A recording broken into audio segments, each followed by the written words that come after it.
Payızda hər şey biraz daha dərinləşir. Söhbətlər, baxışlar, hətta sükutlarda. Danışmaq istədiyin, amma içində ilişib qalan sözlər çoxalır.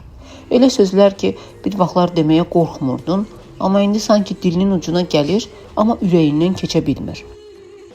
Görmək istədiyin insanlar yada düşür. Amma aradakı məsafələr, qürur, nəysə. Bəzən elə olur ki, sadəcə bir qoxu, bir musiqi səni illər əvvələ aparır.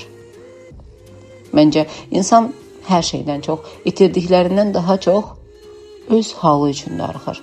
O bir vaxt gülə-gülə danışan, hər şeyə inanmaqdan qorxmayan öz halı üçün.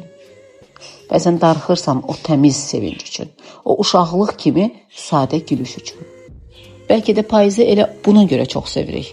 Ona görə sevirik ki, o səni silkələmir. Səni hiss elətdirir, ağlatmır, sadəcə hər şeyi xatırladır. Unutduğunu düşündüyün hər şeyin bir izini, bir qoxusunu gətirir. Bəzən küləklə gəlir, bəzən yarpaqla, amma mütləq gəlir. Və sən ancaq bir cümlə pıçıldayırsan. Payızdır və mən yenə içimdə biraz darıxıram.